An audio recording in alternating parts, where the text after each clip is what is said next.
That was very loud in my ear. Shalom, everyone, and welcome to Coffee and Connection Week 171.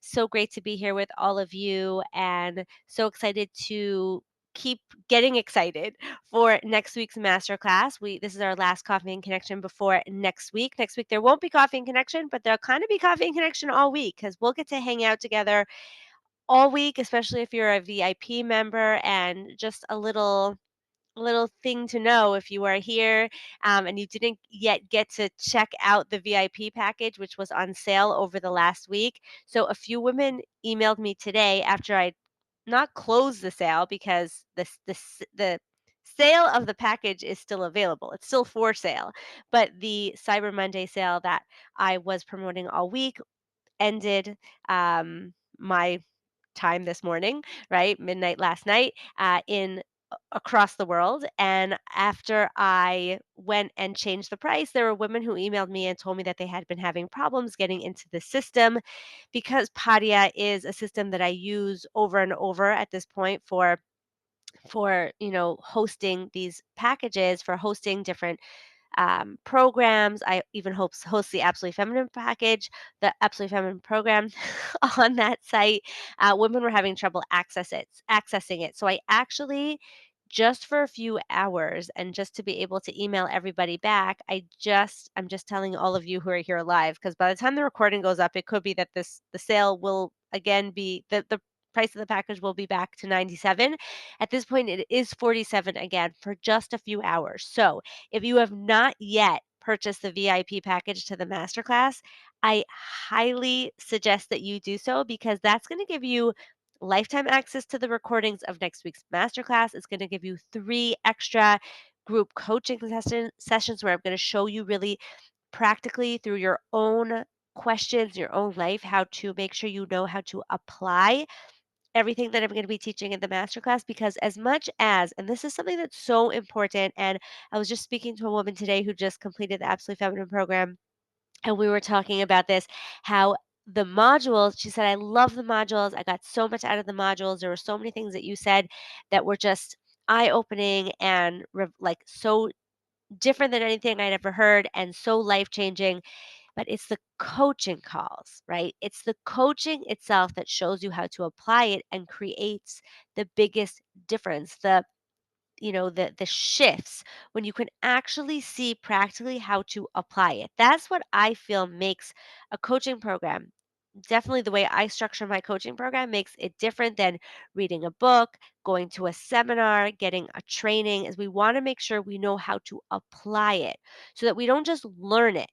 I was listening to something today that said you don't really learn something until you do something with it, right? And that there's really so much truth to that, right? We can sit and learn, we can study, and then finish the class, close the notebook, close the video, close the podcast, and then, like, if we don't practically apply it or know how to apply it, it doesn't necessarily really make a difference, right? So that's the power of the coaching, is that I actually show you through examples, through real life, how to apply it and live it. So that is there'll be coaching sessions as part of the VIP package. Well, and that'll also give us a whole week together. We get to hang out from Sunday to Sunday and spend 3 days in training, 3 days in coaching. You also get a one-on-one coaching session with me, and you get access to last year's masterclass, which I have not really made available before.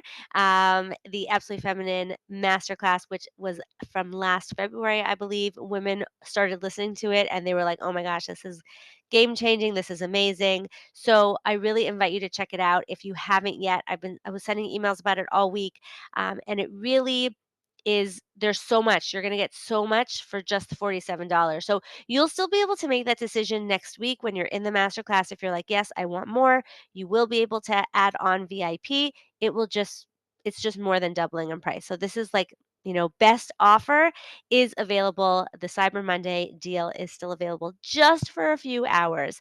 And if you would like, I think I even have the link here in my clipboard. I can put it in for you. Here it is. If anyone wants to jump in and check that out, but really, probably in the next few hours, I'm going to be taking that down again because it was, I also want that my when I say this is closing, that it actually closes, right?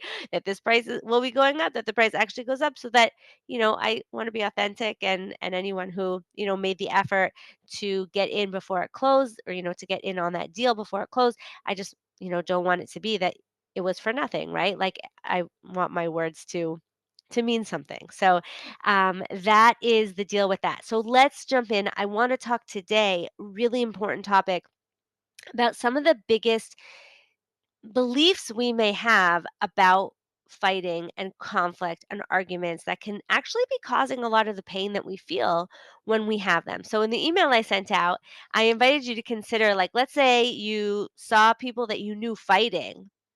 What would you, like, right away think about them? Think about their marriage. Let's say you knew that your neighbor heard you fighting. How would you feel? What would you, when you saw her in the building, or when you were just knew that she overheard you, how would that feel for you?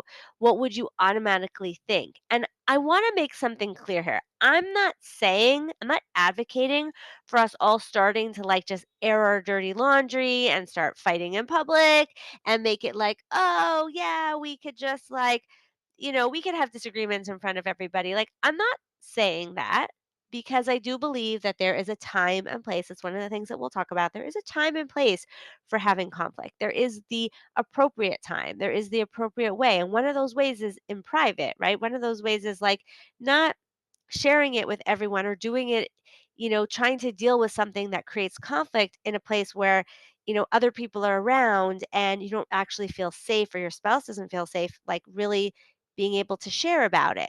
Now, at the same time, the thoughts that would come up when you think of being seen, or when you see someone else having a fight, can help you figure out what you believe about fighting, about conflicts, about differences, about arguing, right? So, what came up for you? If you want to put some of those in the chat, I'm going to talk about some of the biggest, like, lies that we think, right? Because here's the thing, and this is true about so many areas of our life that we may not even realize. This is a big part of what I teach my clients, and is, like, eye opening and game changing, is to realize that so much of the pain we feel around issues is because of the way we judge ourselves for having them, right? So much of the pain that we experience in life is because of the way that, what we're believing about ourselves, or what we're believing about our husbands, what we think is true, what we think is supposed to be true.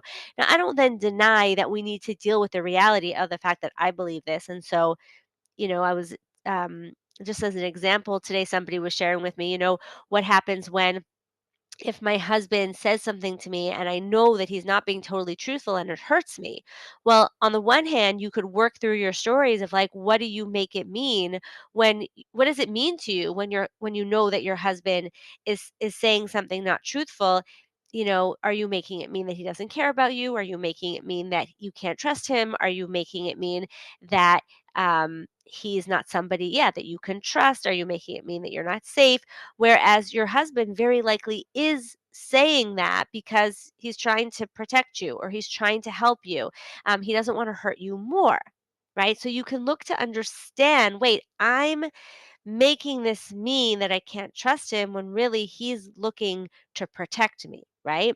At the same time, I still suggested that she could share with her husband, I knew that what you were saying, like, wasn't so truthful, and I understand you were trying to protect me, but that really hurts me. It's hard for me to know that you're not saying something truthful. Like, we don't ignore the fact that the thing bothers us, and with that we don't, we deal with it. At the same time, so much of it is also our own inner thoughts, our own inner dialogue, our beliefs, right? Our beliefs, our fears, our stories around things actually create the experience. So just to give an example, if you remember, like, go back to, like, your first fight, the first time you and your husband disagreed about something, maybe when you were dating, maybe when you were engaged, maybe when you were already married, and you had a fight about something, or the first time you disagreed about how to handle something with your kids, or the first time one of you spent money the other one thought shouldn't be spent, or the first time you saw someone, one of you saw the other doing something that you didn't think was halakhically allowed, how did you react, right? And not just how did the fight take place, but what did it mean to you that you were having that fight, right? Did you make it like mean something more? So a lot of times as soon as we have a fight, there's this belief that fighting means that something's wrong. Differences even mean that something's wrong, because really that's what a fight is, right? A fight is the coming up of our differences, the dealing with our differences, the triggering of the fears that come up around our differences. And so, when we come up against a difference and we get so upset about it, how much are we really fighting about? Are we really upset about the issue? And how much is it a deeper layer where really there's a fear of, oh no, this isn't good. We shouldn't be disagreeing. We should be the same. We shouldn't be fighting about this. And what if that was a lie? Right? What if it's not true that you shouldn't be disagreeing, right? Because the reality is you're two different people. Two different people, two different backgrounds, two different genders, two different parents, two different upbringings, two different experiences in life, two different personalities. Of course, you're going to see things differently. And what if you didn't see those differences as a problem? Would that change the way you even dealt with the issue? Would that change the way you felt about the issue? Right? If you see having an argument, many people in many parts, and I can relate to this as well, there was a time where every fight, every argument could lead to thoughts of, oh my gosh, what does this mean about our marriage? Right? What does this mean about our compatibility? What if that in and of itself, that is a limiting belief, a false belief, thinking that having a disagreement means that something's wrong with your marriage? And what would it be like if you could have a disagreement and it be, okay, we're disagreeing about this, and this is not about the totality of our marriage. This is an issue that we have to deal with, that we get to deal with, that's coming up for us, right? What about even another belief that people have, where if they see that there's a challenge in figuring out how to handle it, there is an inherent belief that either even one or both hold of, I am right and you are wrong, right? That there's a right and a wrong here. That's a big issue that can come up in fights, right? In disagreements and arguments. If we have a belief that one person is right and the other person is wrong, then it's going to turn into a battle of trying to convince the other person. And we know, especially from the world lately, when two people believe different things and you're trying to convince each other of your state of what you believe, seeing the other person as wrong and you as right, no one's listening to each other. And it just turns into one of those like screaming matches where like it's going nowhere, right? And everyone's talking at each other and getting more and more frustrated because the other person's not listening. Meanwhile, the whole goal is about getting each other to see how they're wrong. What if in those situations you could let go of that belief of right and wrong and recognize that there in most situations, majority, 99% of situations, it's not about right or wrong. It's about different. We're back to the differences here, right? It's about different. And instead of trying to prove to the other person how they're wrong and you're right, you look to understand the other person and look to help the other person understand you. That's very different than trying to prove the other person wrong so that they'll see that you're right, right? Sometimes also what happens is we get frustrated because we're having a conversation and it turns into an argument or a fight, or there's a lot of energy around it because there's a belief that we need to solve this problem now.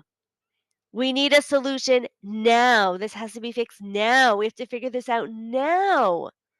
the extreme of that, as I've shared before, is that I remember learning as before I got married, this idea of like, don't go to bed angry. And how many nights that meant of like ridiculous, like staying up all night, going in circles, having these discussions that led nowhere. Why? Because don't go to bed angry. Meanwhile, very often when you're having an argument and you're frustrated about something, the best thing you can do is go to sleep, especially if it's at night. And when you wake up in the morning, you may not even remember what you were arguing about. And if you do, you'll be in a better place to discuss it, right? But that idea of like, we have to figure it out now. Well, what if we could put a pause on it? Or that would be like if it's, not the right time, like it's nighttime or there's people around, like we were saying, now's not the time. Let's pause this and come back to it at the right time, at a time that's more conducive. Or, and this is something I'm constantly saying to my clients when they're trying to work something out with their husbands, and I say, well, I invite you to have a conversation with him about it and communicate and share how you feel and listen to what he has to say and recognize that you may not come to a solution right now. You may not come to a solution today. It may take time. You may have to work through things and not to try to push or rush to a solution. It's also important to understand, and this is something that I've learned so much from one of the people that I trained with, Dr. John Gottman. He explains that most of our problems that we have in our marriage are actually not solvable. They're perpetual problems. They're problems that come to the core differences between us, whether it's personality or differences in values, right? Different hierarchy of values, even sometimes, right? We may have the same values, but in different hierarchies. And many of the problems are he calls perpetual.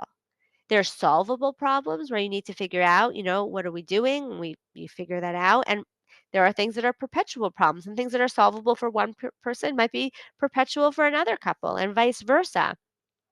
And so sometimes we have this feeling of like, I need to solve this now. But what if the truth is, it's not going to be solved?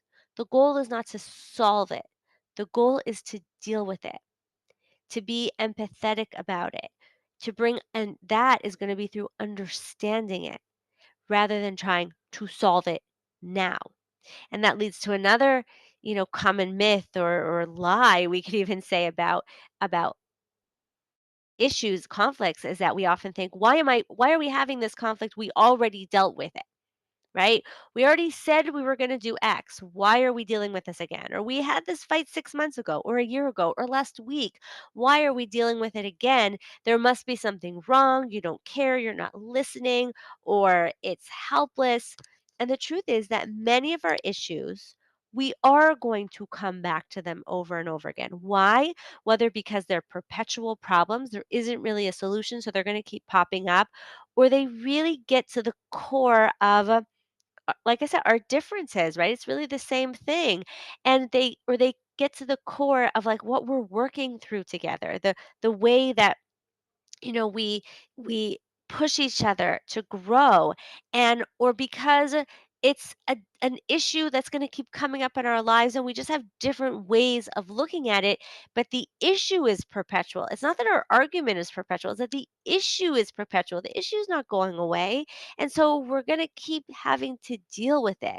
And again, rather than thinking, oh my goodness, you didn't listen, or you don't care, or it's pointless continuing to talk about it because we already did and we're back here, to realize that it's part of life, it's part of marriage, is that we're going to have to keep dealing with some of the same things over and over again. And instead of seeing it as there's something wrong, we can look at it, okay, it's coming up again, let's look to understand it, right? So we're going to talk a lot more about like the different perspectives that we can have as these things come up, so that we can turn conflict into connection. You're getting some hints to it definitely here and over the last few weeks. But one of the things I just really wanted to point out is these common myths, these common lies about fights, about arguments, whereas it could be seen as a source of fear or a source of, a sign of a real problem, thinking that, and of course, the biggest one is the belief that everything should always be smooth and perfect, right? Thinking that fighting is a problem, thinking that we shouldn't have disagreements, we shouldn't have differences of opinion. None of this should be happening. Everything should always be smooth.